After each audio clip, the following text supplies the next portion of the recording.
Jesse de la Pena. I do a few different things, mainly known for my DJing, but I produce events, I produce music, and just part of the Chicago music scene here for the past 20-some years. High school, you know, the first hip-hop elements, breakdancing, graffiti, early movies like Style Wars and Wild Style, breaking kind of sparked my interest. 85, 86, started doing the high school circuit, mainly on the southwest side.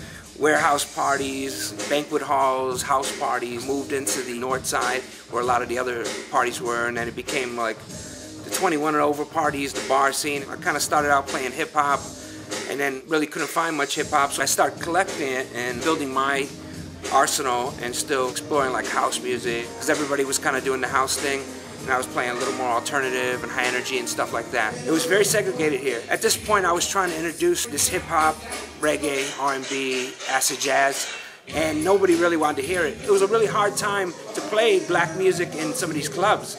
You know, club owners weren't having it. It was this stereotype, black and bad vibes, and we don't want that crowd.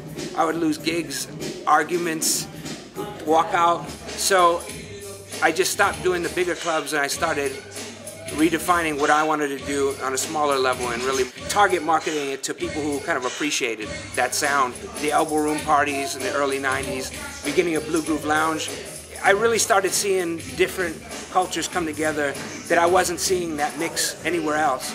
Right from Elbow Room, we moved to Funky Buddha Lounge, and Joe was involved. That was the first place to do hip-hop and R&B and funk and reggae on an upscale level when clubs weren't playing hip-hop. It wasn't some gritty basement party, backpacker type thing, which I love, but it was like something that people dressed up and kind of felt kind of adult about. They were the first to do it, definitely Funky Buddha, and mainly Joe. It created an awareness for people who may have really liked this music but didn't know how to obtain it, and they exposed a lot of people to some really cool DJs and artists over the years that normally you'd have to go to New York or you'd have to go to London or whatever to see. I enjoy music as a whole, so that means a lot to me that there's a venue that tries to showcase certain artists that are music lovers.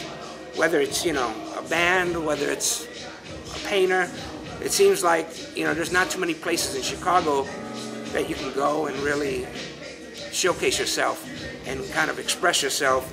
And I'm happy that there are places like the Shrine, you know, because this is the first place in a long time that got me excited about doing something creative and kind of sharing my music, you know.